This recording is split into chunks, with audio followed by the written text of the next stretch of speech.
Boom. Done. Recording. Awesome. So Arne, you were on this morning. Let's come up with a different special thing about today. A different special thing about today? Today is the running of the Oaks in Louisville, Kentucky, which is the big race for the mares the day before the Derby. It is not the Kentucky Derby. It is just the Derby. Oh. See, you learn something new every day. And this is the reason Denny is not here today, is he is already at the track. I'm sure he is enjoying something, some sort of beverage that is known to be served at that particular track, as I have a picture to prove it. I'm not going to share it with you guys, though. It's National Hoagie Day. National Hoagie Day. Who had a hoagie for lunch? It's still 10 a.m. here. And you can't have a hoagie at 10 a.m.? No, I can't. I totally would. Okay. Who will have a hoagie for lunch? You have an opportunity to plan for it. So awesome. Let's see. What do you guys want to work on? I've got a couple things that weren't on this morning. However, let's see if there's anything out there that you guys are working on and you want to cover. What do you got, John, Louise? when you referenced this morning, what is that event? And is it open to the general public? Yes, it is open to the general public, and it is another role play option from 9:30 to 10 that Denny and I do with Jen Davis, who is the Vice President of MAPS Coaching at Keller.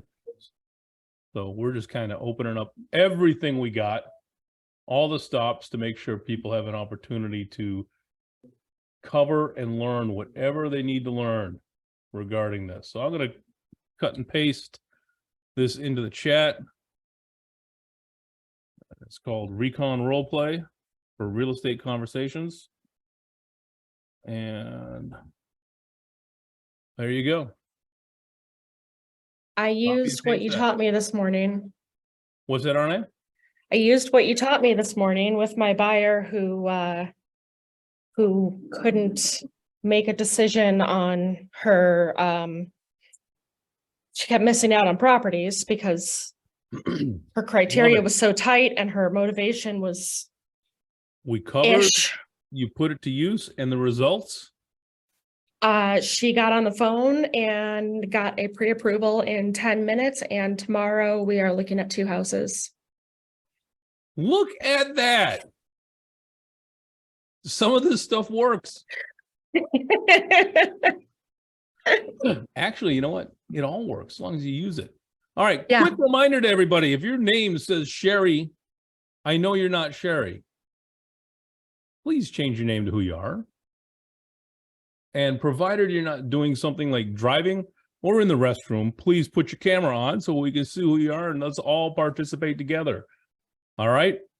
Awesome. So I've got one for you. You ready, Arne? And I am running all sides of this right now, so apologize. It's usually I run the back for Denny, so he never has to deal with that. Okay, so buyers are sitting on the sideline. They're waiting for rates to drop. When rates drop, let's set this up a little bit. So how many of you have heard that rates may still continue to drop? Yeah, that's fair. You're allowed to be sick in bed and not show us that. Thank you. So have you guys heard that rates may end up dropping? Yeah. Okay. And you know what? You're right. Rates may end up dropping. So Arne, in your neck of the woods, what's the inventory like? It is low. Okay. And there's buyers sitting there on the sideline waiting for rates to drop. Louise, what's inventory like in Cape Coral? 4 months. We have 4 months. Okay. A normal market in our neck of the woods is 6 to 7. So inventory is low. Ryan, how about in your area? It's pretty low as well here in Colorado Springs. Yeah. So buyers sitting on the sideline waiting for rates to drop. All of a sudden rates drop from 6.5 to where they are to, let's say, 5.5. What's going to happen to all those buyers? They're all coming out of the woodwork. Okay. What happens when they all come out of the woodwork at the same time? The Bidding laws of wars. demand. Demand goes up, right? What happens when demand goes up? Prices go up. Huh. Interesting. So what I'm understanding is a buyer would rather have a lower rate and pay more for a house than pay less for the house and have the opportunity to change the rate at a later time. Does that thinking make sense? No. Do you want to pay more for the house in 6 months, Arne, versus what you're paying for it today? Absolutely not. Okay. Let's talk about that for a second. Renee, Arne, would you be the would you be a buyer on this, or would you be the agent? Take your pick. Well, let me try being the agent. Okay, I'll be the buyer. Here's the objection. It's real simple. You know, Arne, I'm gonna wait for the rates to drop before I end up buying. I heard they're probably gonna end up dropping this summer. Okay. Other than that, is there anything stopping you from moving forward? No, I just want the rates to go down. Okay. So just out of curiosity, where did you hear the rates were going down? I'm reading it in the news, and you know, it makes sense that they're going to go down because the government dumped so much money into the economy a couple of years ago. That money's got to finally get spent out. The inflation is going to slow down and rates have to come back down. Okay. All right. And remind me again why you wanted to buy a house. You know, we're starting a family. We just want, you know, we're planning on starting a family. So, you know, I've got a little bit of time. And are you renting or do you own? I rent right now. Okay. And what's the difference between your monthly rent and what you would pay in a mortgage? It's probably about the same. Probably about the same. Okay. So if we did wait until rates dropped, what do you think all of the other buyers that are waiting for rates to drop are going to do? Yeah, they'll probably do the same thing I'm doing. So when the rates drop, they're probably all going to want to come out and make offers. Yep. And do you know where our inventory is at right now? Yeah, it's pretty tight. I know that. I haven't been able to find anything. Yeah, and our prices have still been increasing, even though inventory is tight. And I know that you said you didn't want to overpay. So if everybody waits for the rates to drop and they drop, and now you have that much more competition, what do you think is going to happen with the prices? Well, I guess I probably need to be ahead of the curve on that because more people coming in means prices will probably go up. Yeah, that's usually what happens. And I know you don't want to overpay, and I don't want you to miss out on a great house. So what if you purchased now and then when the rates dropped, you refinanced and got that lower rate anyway? Yeah, but refinance costs are so high, and you know, Louise is doing no. I don't know if she's saying no to me or no to you. Would she say no to something? Refinance costs are how much do you think it would cost to refinance? Doesn't it usually cost a couple percent? You got closing costs, all that sort of stuff, I would have to speak to a lender, and I would definitely advise that you speak to your lender specifically on what that would cost. But over the life of the loan, would that would that be worth it to have a lower payment? well, yeah, that's why I'm waiting for the rates to drop. True. And if we do wait for the rates to drop right now, where we're at with sellers is because there are fewer buyers out. We've got sellers who are willing to buy down rates or pay closing costs, make some concessions. If they have, say, instead of 3 offers, they have 15 offers now. Do you think they're going to want to contribute to anything, or they're going to go highest and best? Well, they'd probably go highest and best. Right. So would you rather make an offer where you can ask them to buy down your rate and then refinance when the rates go down, so you permanently buy down that rate? What does buying down the rate entail? So it depends on what type of buy down you want to do. There are different types, and it entails the seller temporarily or permanently buying down a certain percentage of your interest rate. And that is something that I would be more comfortable having a lender explain to you, because I'm not a lender, so I don't want to give you any bad information. But it would initially lower your interest rate so that at least the first year or two of your loan, Okay. you would have a lower payment. All right, Arne, great job. Thanks. Okay, great job. I can tell in your voice that you were, I would say, not 100% comfortable. And when you're not comfortable, you're growing. So congratulations for that. Thank you. Thanks. It took a little bit of time to get there. The 2-1 buy down was where I was hoping you would get. Yeah. Okay. So once you got to that point, first thing I would say, and this is kind of towards the end of it, is don't say, well, listen, I'm not a lender. It's not my jam. It's not my gig. I'm not an expert.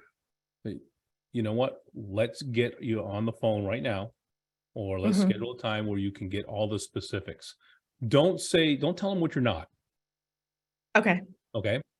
Because when you say I'm not this, all of a sudden it puts doubt. Well, if you're not this, are you also not what I'm looking for in an agent? So don't give the opportunity for the doubt. See? Okay.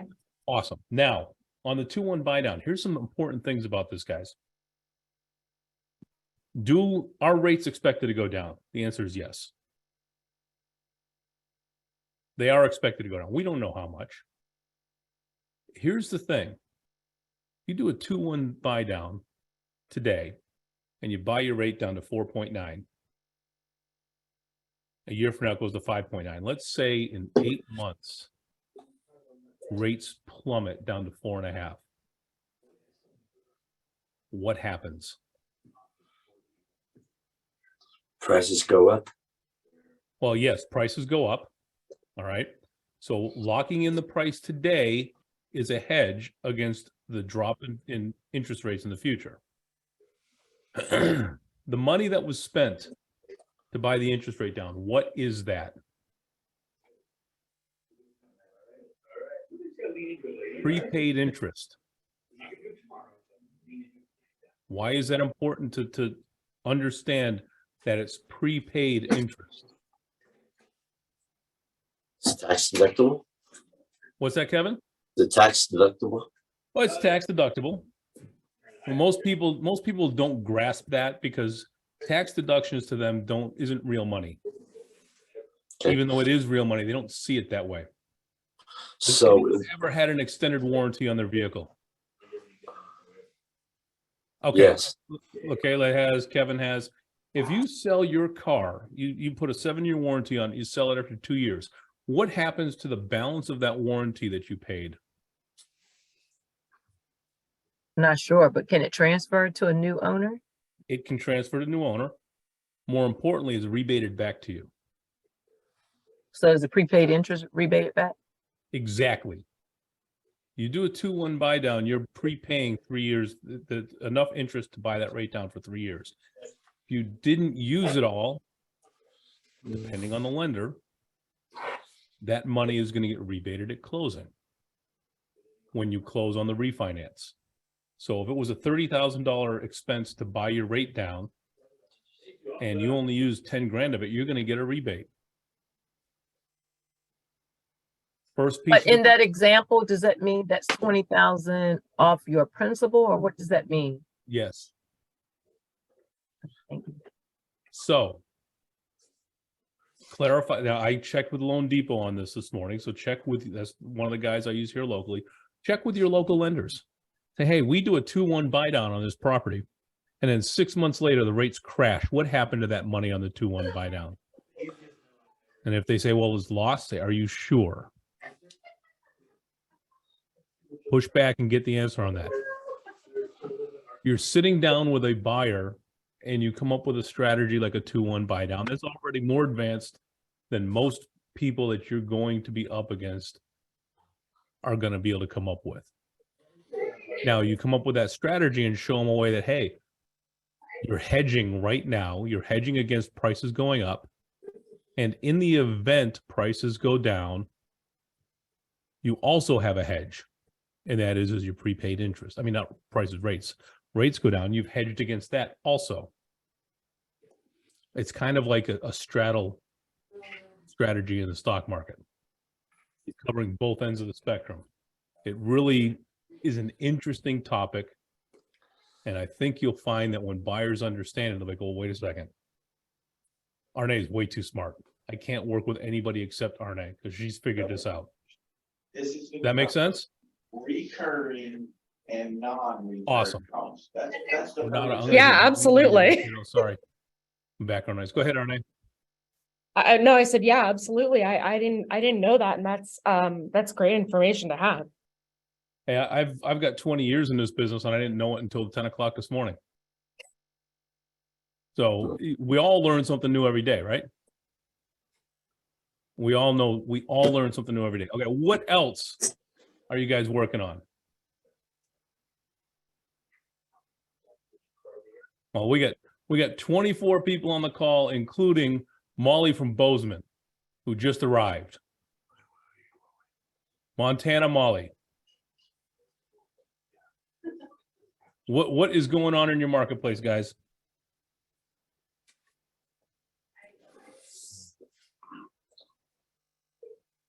Speak now. Come on now. All right, LaKayla, what do you got? Backed up pipeline, the people in the pipeline, but it's not moving. It's not moving quickly, for sure. Tell me more about the people in the pipeline that aren't moving. Are they buyers? A lot of it, when it pertains to buyers, they're just not yet finding that property that meets their criteria. Sellers are just dragging their feet to commit to putting their properties on the market. Well, that sounds pretty common, which is awesome. This is something that everybody here is going to be able to take away from. But what do you want to handle first, the buyers or sellers? Let's go with sellers, Alex. All right, we'll take what's behind door number 1, Monty. Thank you. All right. Would you like to be the seller or do you want to be the agent? I'll try being the agent. I'll be the agent. All right. I am going to be a seller who does not want to sell now. But did you express interest? Are you going to give me the reason or do you want me to just... No, you can give me the reason. Okay. So, LaKayla, I appreciate you coming by and everything you showed me. We're just, here's the thing. I'm really concerned about selling now because I've got a really low interest rate. And that means that when I buy, I'm going to have a higher interest rate, much higher interest rate. Well, John, first of all, thanks for having me over and being willing to talk to me. And I certainly understand that concern. So tell me again, where are you planning to move? We're gonna, we're just kind of downsizing. Mm-hmm. Kids are gone, downsizing less. So just desiring less space. Yep. So if we could figure out a way to make those numbers work where it would make sense for you, you're still wanting to do that where you have less space? Well, I mean, I want to have less space, yeah, but I don't want to pay 6.5% or 7% interest. My interest rate right now is 2.5%. Mm-hmm. Well, and of course, we're talking about 2 separate transactions. So I certainly understand about, I guess I first need to understand where you're wanting to keep your monthly payment. Yet, is there a number that if you could obtain a certain number in selling, would that help you to offset what you're fearing about on the purchase side? Would that help you feel more comfortable? Not really. So No. no matter what, if you got $50,000 more than what you thought you could, you don't think that could ease it a little bit? Can you get me $50,000 more? We could sit and look at the numbers. That's what I'm trying to determine from you. What's that number that would make you look at it closer? I don't know. If you can get me $50,000 more than my neighbor, I'd look at it. Than your neighbor. But what's important to you about that? Well, like you said, $50,000 goes a long way to cover that interest. So you would see it as an opportunity Kayla, to bridge the gap. pause you just All a right, cut me second. off. All right, just a second. And how many times have you been on this call with us, Kayla? Maybe 2 or 3. Okay. Those that have been on it for a while know that I'm setting her up. Oh man, why didn't you tell me, Louise? Well, you walked right into it, kiddo. You walked right into it. All right. So I'm going to go back and go over the 4-step process again. Oh, like the diamond? No, No? acknowledge. Okay. That's the first step you do. And you did that. You took a little to get there. You acknowledged. Okay. The second thing is isolate and clarify. After that is address. Now you went right to address. You didn't isolate and clarify. And then after that is close. Now, why is this important?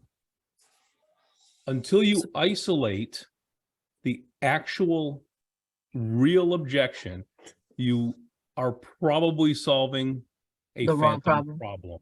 problem. Okay. So when we back up, you said, okay, I get it. You know, you don't want to go into a higher interest rate. So other than the interest rates being higher, is there anything else keeping you from moving forward and selling your house? So John, that's so the John, isolation. aside from the higher interest rates, is there anything else that's keeping you from moving forward with selling your house today? Nope, that's it. Now, you covered that one, okay?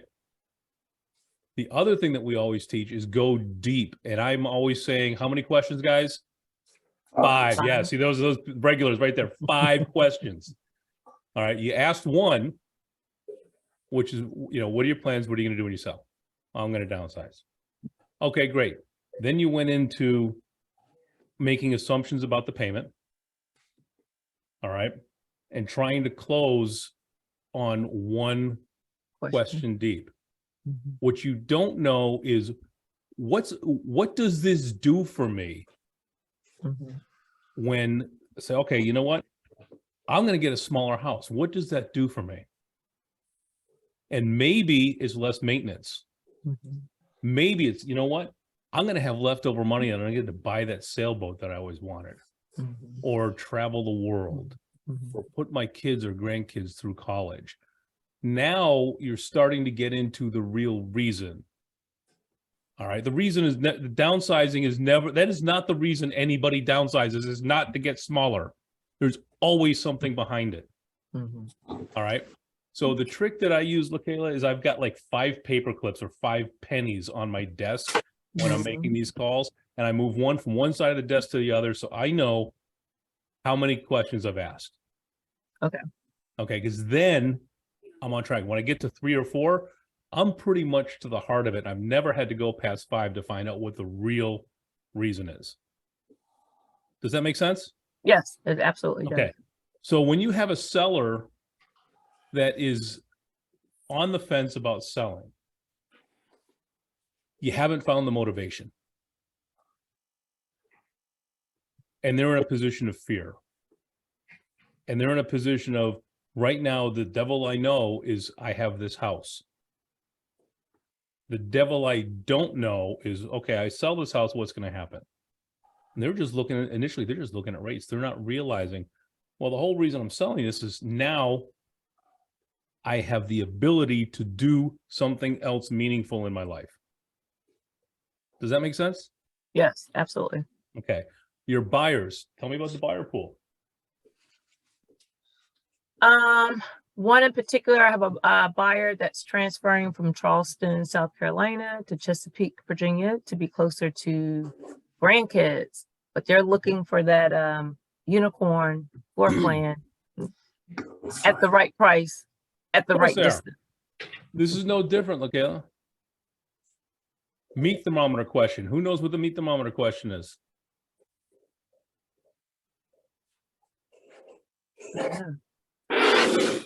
As a buyer, do you feel the market is working for you or against you?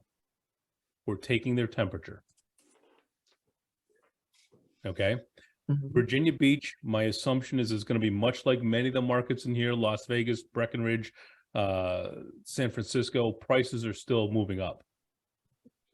All right. So, okay. So, prices are moving in the wrong direction for me as a buyer. So I think it's working against me. Yep. So prices are working against you. Okay. So Lakayla, let me ask you this. We've gone, by the way, we've gone through the first two steps in detail. We're just to the addressing side. Lakayla, let me ask you this. We know that prices are going the wrong way for you. And we also know that you're moving here to spend time with your grandkids. So how much more do you need to spend today to get the house you want? And how much more do you need to spend in a year to get the house you want? Well, that's what I don't know for certain. Maybe possibly the amounts could be lower next year. They could be. Yeah. They could be. And that's 1 year you didn't spend with your grandkids. So the question is what's more important to you? The price of your house or Grandkids, the hands time with your down, that's why I'm coming. What's that? The grandkids, hands down, that's why I'm coming. Okay. So why would you let whatever the amount of money is, and I'm going to pull a number out, $50,000. Okay. So it's 50,000. The potential savings is $50,000 and your potential loss is also $50,000 or more. So how long do you plan on living in the house, Lakayla? I mean, once I move, Yeah. oh, it's going to probably be my forever home. Okay. So I mean, you spread that out. What are we talking about? Like a cup of coffee or two a day is keeping you from seeing your grandkids every day. Oh, well, since you put it that way. I don't want to make you feel crappy about your decision, Lakayla, but most people are going to spend 2 cups of coffee to see the grandkids every day. Does that make sense? Yes. Chunk it down to something really small. Really small. All right. $50,000, $100,000, whatever they think it is. If they got to spend $200,000 more to spend the time with their grandkids, and they're never going to sell the house, they're going to die in it. Guess what? The money means nothing. The money means nothing because their kids and grandkids are going to get that money anyway. The money means nothing. They're focusing on the wrong thing. You have to bring them back into focusing on the real reason they're moving, which is let's go see the grandkids every single day. Does that make sense? Absolutely. Thank you. Awesome. Ann Skinner, welcome to your hood in the background and your hand. All right. What else, guys? Come on now. Oh, Jocelyn's going to say something. I see Ann shouting in the background. Ann just wanted to say hi. Hi, Ann. Come on, guys. What do you got? I'm gonna, Lakayla, you're muted. I don't know if you were trying to talk or not. Dylan, hands up. And podcast, Mike. I love it. Too official. I just keep mine slightly out of the camera. That's all. What's that? I keep mine slightly out of the camera. Yeah, I've got limited space here. You know, I can only do what I can do. So I've been calling a lot of expireds lately, and it goes okay. But something that I've been getting hung up on, I put it in the comments there. I've been getting stonewalled with "we're waiting, and Okay. I've tried to dig a little bit deeper, and I can't get anything. And I've even tried to bring back, okay, I understand that you decided you wanted to wait, and I tried to ask probing questions as to what had them looking to move before in the first place, and people are still putting it up. We're waiting. Yeah. So I don't know if there is anything. let's play this. Let's play through this. All right. You Yeah. be the stonewaller. Yeah. Let's see how we'll put me on the spot here. Let's see how we can do. By the way, how long ago did your home expire before I call you? Just so I know. It's a mix, either a few days or it's been a couple times where it's been like a few months. So, Okay, so it's really a mix here. Let's go with the one that's a couple days ago. Sure. All right. Ring ring. Hello. Hey, is this the owner of 123 Main Street? Yes, it is. Hi, this is John McLeod over at Keller Williams. How you doing today? Doing all right, John. Doing all right. You know what? By the way, do you prefer Dylan or Mr. Lee? Dylan, just don't call me late for lunch. Hey. No, Dylan's Dylan, fine. I appreciate Dylan's fine. that, and I can tell by the tone of your voice that you've already heard from a couple of my my local friends already. You know, your home's obviously not on the market anymore, Dylan. What happened? Yeah, you know, just I'm gonna have to stop you right there. You know, we decided to wait. You know, we decided to wait, and I appreciate the phone call. Yep, you're right. A lot of your friends have been calling me nonstop, but you know, I spoke with my wife, and we're waiting. Yeah, and you know what? I hear that quite a bit. Let me ask you: did something change with your plans in the past week that would cause you not to sell your home? You know, nothing changed. But obviously, it you know, home couldn't sell. But we, like I said, we decided to wait, and that's what we're gonna do. Yep, and I can appreciate that. Silly question. Somebody walked up your door today with a bucket of cash that you would have sold the home for 3 days ago. Would you still sell it?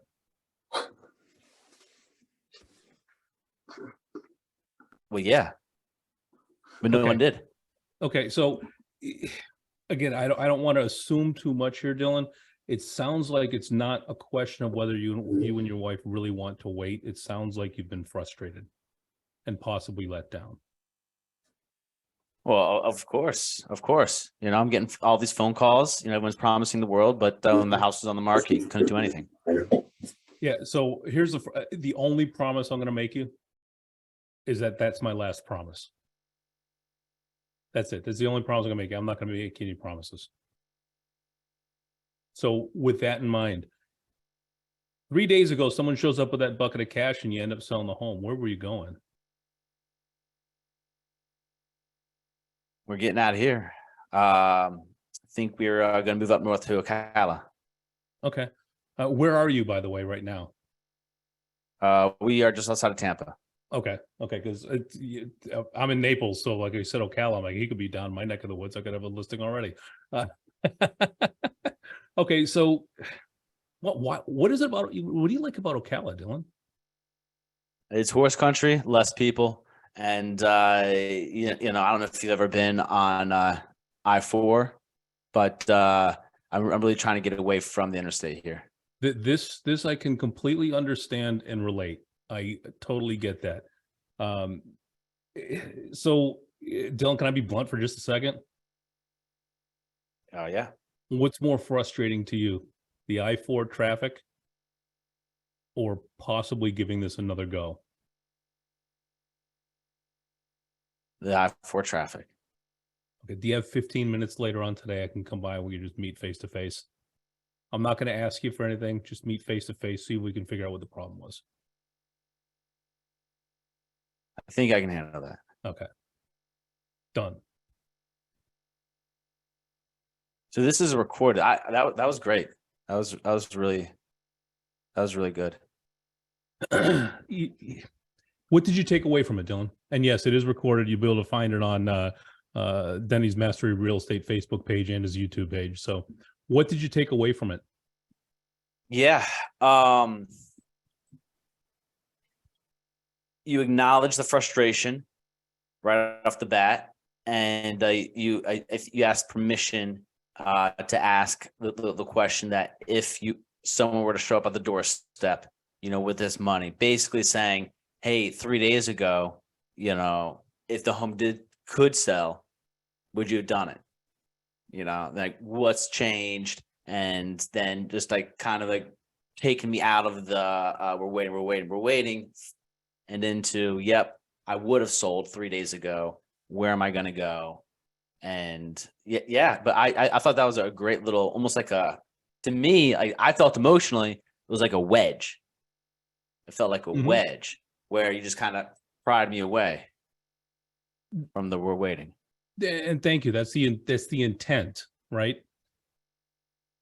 Owners of homes that expired, dead listings, whatever you want to call them, every one of them is frustrated and mad because they did not achieve their goal. The last thing they want to hear is you made a mistake. And the reason I say that is, and Greg Luchak is in the house, or he's kind of in the background with his really bright tie. We are not missing that one, bro. By the way, if you know people that need business help in Colorado Springs, that's the group you want to talk to. The last thing an expired listing wants to hear is this statement: when are you going to hire the right agent to sell your home? If I ever hear one of you guys use that in your repertoire, I'm going to ban you from this call. Okay, it is insulting. It's insulting because they made a decision that they thought was right. And before you even met them, you're telling them that they make bad decisions. You don't want to do that. Don't ever make anybody feel bad about what they did. All right? Yes, and Luchak Group is Colorado Springs. If you need Breckenridge, you talk to Jocelyn and Ann. So there you go. So you need to figure out a way to disarm that seller. And the best way to do it is get them thinking about the reason they were going in the first place. And how do you do that? Now, if it was somebody from 3 months ago, it's the same line of questioning.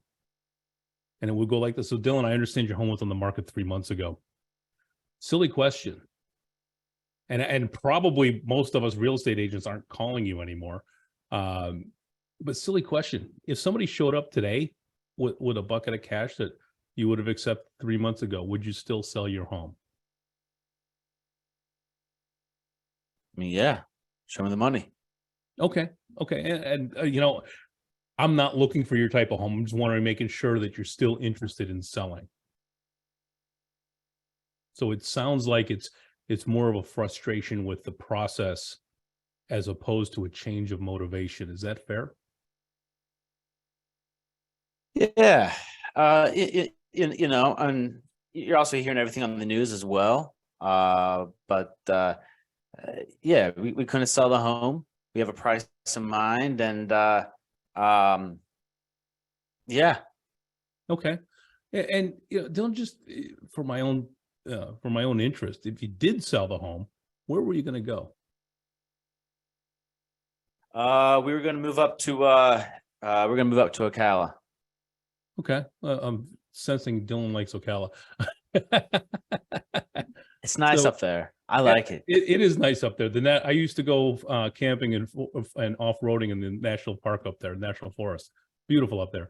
Anyway, so Dylan, originally, when did you want to be up there? About 2 months ago. What was important about 2 months ago? Well, I had the house in the market 4 months ago. I figured it would take about 30 days to sell, 30 days to close, and then I'd be up to Ocala. You know, the home expired 3 months ago, and here I am, still in Tampa. How do you feel about that? Well, how would you feel? Okay, so I'm going to step out of role play. The Yes. reason I asked that question, remember the 4 quadrants, guys? Current pleasure, current pain, future pleasure. You take them through that entire process. Their current situation, that's what they know, the devil they know, right? Current pain. How do you feel about still being in Tampa, Dylan? Going Not through your great. head, it might sound real snide. You got to be careful how you say it. That's why I paused. I said, so Dylan, how do you feel about that? Not great. In my mind, I'm like, dude, how do you still feel about it? What's it like still living in Tampa, right around the corner from Mons Venus? You know, that's, and for the, if you don't know Mons, you don't need to know. Dylan knows it because he lives there. So if you got to be careful how you say it, so you're not coming across as combative or offensive, but truly, how do you feel about your situation? I hate it. I want to be up in horse country. I want 10 acres of land. I want my dogs to be able to run around, and I want a horse. I'm sick of living on this postage stamp. Okay, he's in pain. Now you bring him to the future pleasure. What does it look like if we solve it? So now he's starting to think, oh, this is great. His temperature's coming down, blood pressure's coming down. His head's not shiny red anymore. It's starting to get normal color back in. Dylan, I hope you're okay with that. I'm just having some fun with you. So it's judge-free zone. Listen, it's an easy indicator for you. So, so now you bring him to the future pleasure where he wants to be. He's calming down. Then you pull the rug out from under him. So, Dylan, how long are you willing to wait before going to Ocala? What does life look like if you never leave Tampa? Well, I'm not going to be too thrilled. How long are you willing to not be thrilled, Dylan? These are the thoughts that you need to have. That's I don't know. I don't know, John. Do you have an answer for me? I might. You got 15 minutes for me? I can make 15 minutes. Okay.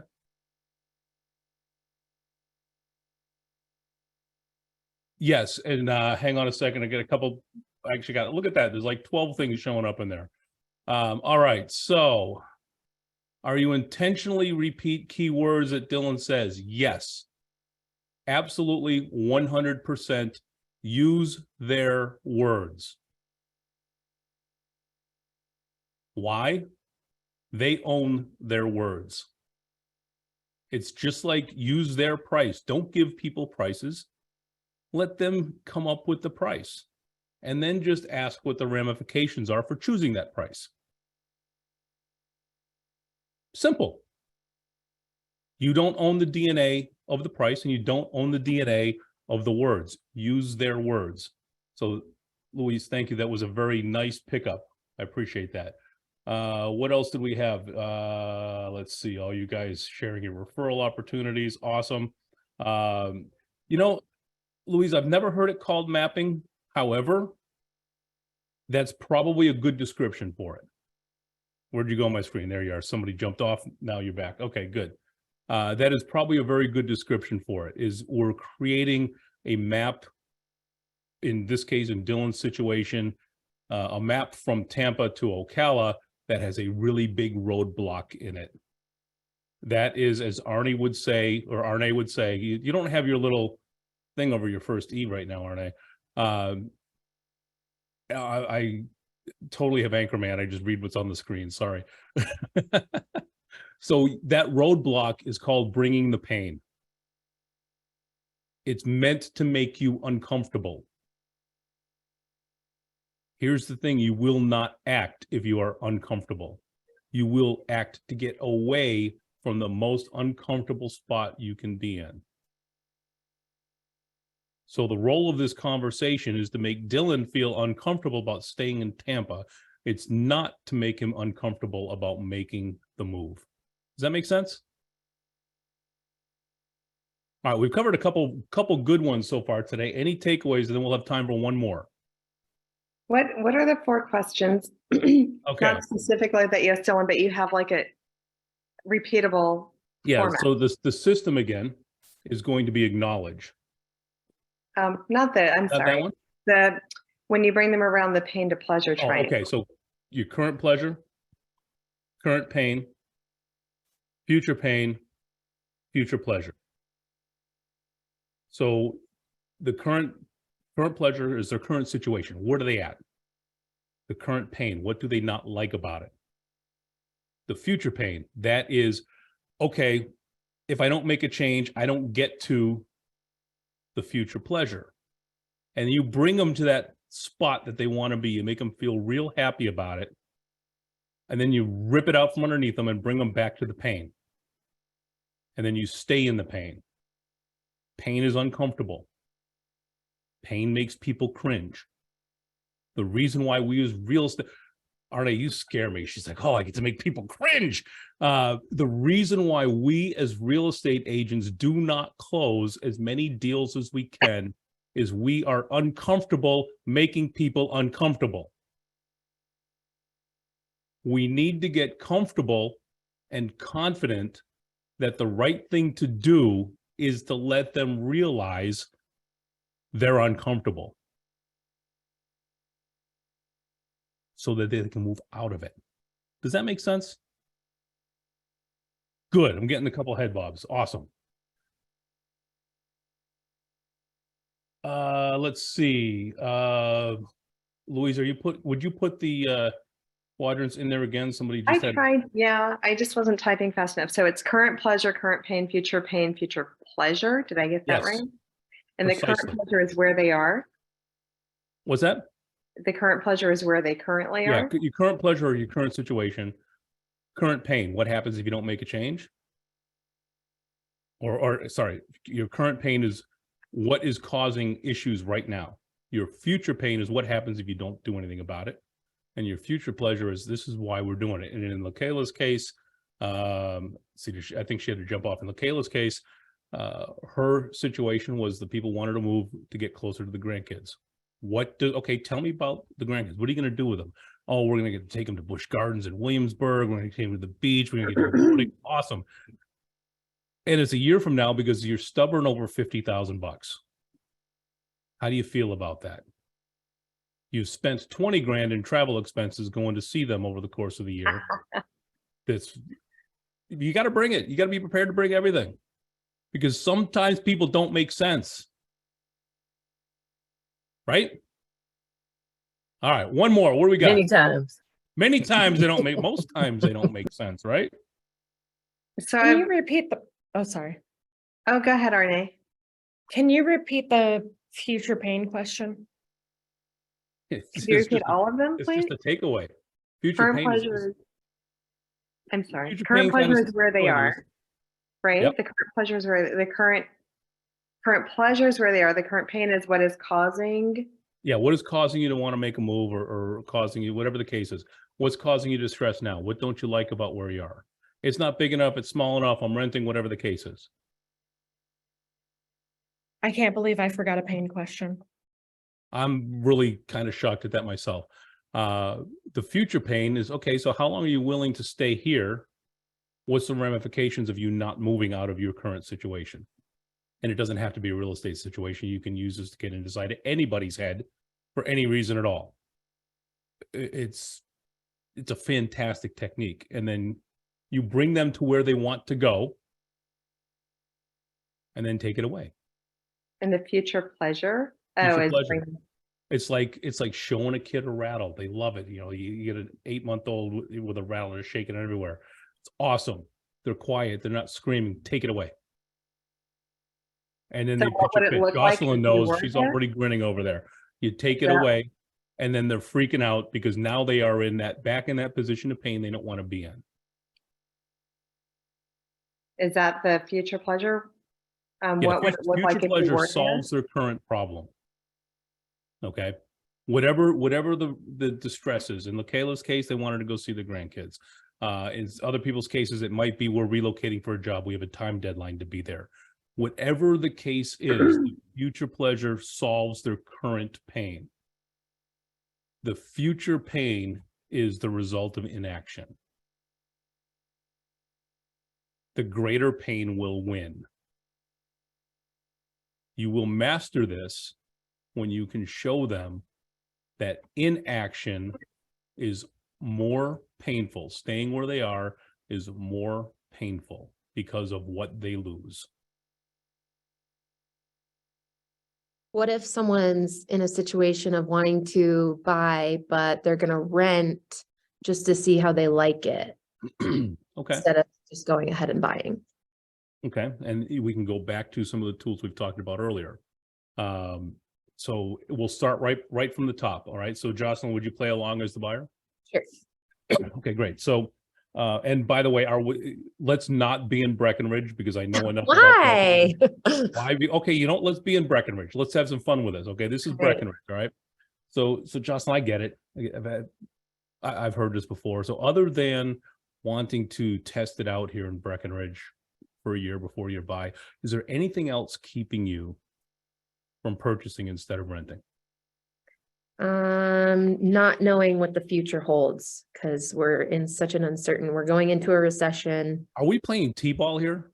Oh, you're making this way too easy. Okay, so keep going. Okay, we're going into a recession. Prices are going to come down. Interest rates are high. Who knows if they're going to go up more? So Okay. I'm just gonna rent for now because I know I love it here and see what areas in Breckenridge I like most, or if I want to be in Frisco or Dillon or Silverthorne. I get it. I get it. It is awesome up here, and depends on whether you want to be on the mountains or on a river or on a lake. Or I just have all this wide open pasture land. I get it. Let me ask you this, Justin. What do you think it's going to cost you to rent for per month up here? Per month, probably about 2,500 because I need a 2-bedroom place. Okay. And so you said you needed a 2-bedroom. Are you looking at something similar like a 2-bedroom condo when you do Yeah. purchase? 2-bedroom, 2 or 3. Okay. So now, side note, we're immediately going to rule out most everything else I was thinking about in Breckenridge, including Slopeside and Lakefront. So, okay. So Under a million.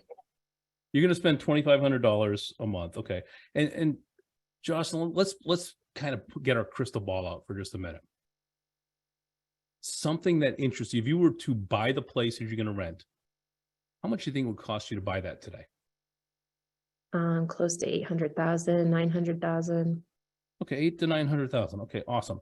And how much do you think it's going to cost you to buy it in a year? Probably more than that. I'm hoping less than that. I'm hoping less than that. Because we're going into a recession and prices are going to come down. Okay. And how much less? I'd like to be at 600. You'd like to be at 600. Okay. Awesome. So, and this is a permanent move for you, right? You're not out here just testing the waters. You're here for good. Right. Yeah. I want to ski every day. Oh, listen, I get it. And how long ideally, how long do you want to live here for? I'm hoping 10, 15 years. Okay. Retire here one day, even. Oh, that would be outstanding. All right. So I just want to run through some of these numbers. Okay. What you're looking at right now is 800,000 to 900,000. You're hoping next year it drops by 25 to 30%. Yeah. Okay. And where do you get this hope from? The last, my brother, but the last recession we went through, prices came down quite a bit. So I'm just hoping, that'll happen again. Okay. And what are you seeing that leads you to think that real estate prices are going to come down that much? It's just what I'm hoping for. I get it. I get it. And I guess let's ask this a different way, Jocelyn. We're sitting down in a year from now. Okay. You just spent $30,000 or $40,000 in rent. Yeah. And the place that you could buy today isn't 800,000 to 900,000. It's $1 million to $1.1 million. How do you feel? Discouraged. Okay. And then would you wait another year? Probably not. Okay. So you're willing to wait a year to see if you can save 200,000, and you're willing to risk paying $200,000 more. I never really thought of it like that. Oh, it's 50-50 odds the way I see it. Or prices could level out, it could be the same price next year. Okay. And if it's the same price next year, how much money did you waste paying someone else's mortgage this year? The money is not really like all that matters to me. I just want to make sure that I'm purchasing a home in the right neighborhood. Okay. Because I don't really know Summit County that well yet, and I want to make sure I'm living in the right area. So I'm going to rent up here to see where I want to live. And I get it. So the owner of the place that you're going to rent is a very wise individual because they're making money just showing up in their mailbox every month. And what we've seen in resort markets across the country like Breckenridge is people do exactly what you're thinking, except they do it a little differently. They come in, they buy a place and say, you know, I think I want to live somewhere else. And then they go rent it out to Jocelyn. And then they go buy where they want to be, which increases their family's wealth and their family's security. Is that important to you? Yeah. It's just me. So, I mean, so are you that rich aunt that everyone wishes they have? yeah, I hope to be. Awesome. So what would it look like if a year from now, not only did you have the place that you bought now, but you could go buy the place that you ultimately say, this is where I want to be. And then somebody is paying most of your expenses on both places for you. That would be great. Does that give you some peace of mind? Yeah. So tell me again why you want to wait. Because prices are going to go down. Susie Horman seems to think so. So, you know, we might as well all follow that. So again, what if they don't? Yeah. What if Susie's wrong? And yeah, I don't know. I'm thinking to myself, like out of script and role play, it's like interest rates are going up, but as soon as they come down, the prices are going to go back up. So like, it's just a cycle. See, now you've got your agent hat on. So you're thinking ahead the way an agent would, right? Well, I'm waiting for prices to come down. If prices go down, chances are interest rates are still climbing. You have an inventory problem in Breckenridge. I know that very well. Yeah. Okay. An inventory problem, if rates drop, creates more of a problem for you Right. as a buyer. It creates much more of a problem for you as a buyer. Yeah. So understanding these intricacies, how they work together, how they feed off of each other, and why buyers and sellers only key in on one small point. You need to be able to disarm that. You're keying in on, well, I heard prices will go down. Okay. Heard rates will go down. Now, one thing I didn't ask Jocelyn is, are you paying cash or are you financing? I'm putting half down. Okay, you're putting half down. Okay, great. So this is kind of a combination of the two. I mean, that's a pretty sizable chunk down. Now you can, I know we're running out of time here, so then you can start digging in to see how important security is, right? 25, I know the Breck market, a little bit, $2,500 a month isn't going to get you a month. It isn't going to get you what you're buying, which is why I led with the question, what would it cost you to buy the house you want now? What would it cost to rent it? Because if you were looking at an $800,000 home, it's probably going to cost you $6,000 a month on an annual rent, right? Is that fairly accurate? 5,000? 4 or 5. Okay. So you're wasting $50,000 or $60,000. And again, it really depends on the gap that everybody thinks. Had you said, well, 800,000 next year, I can get it for 720. Okay, great. But you're going to spend $60,000 on rent. So you're risking $20,000. If the price goes up more than $20,000, you lost. What are the chances that prices will go up $20,000? Good chances. Pretty good, aren't they? Yeah. So all of this, guys, is just about asking, getting clarity about where they think. We don't look, I know someone put up their mic drop earlier. We don't do mic drop moments, clarity moments for the client. And clarity moments for us, because we may not know really what they're thinking, what their intentions are. So truly learn to take a deep breath, step back, take your preconceived notions out, and just ask genuine questions. You're going to get there, and your clients are going to love you for it. All right? Guys, have a great weekend. Stay safe. Cinco de Mayo. Be very, very careful on Darth Vader Day tomorrow, Revenge of the 6th. Have a great weekend. We'll I see you thought later. yesterday was Thank you. Vader. Yesterday was Yesterday Day. was Star Wars. Wars May Day. the Force be with you. May the Fourth be with you. Yeah. have a good Thank one. you. Bye. Bye.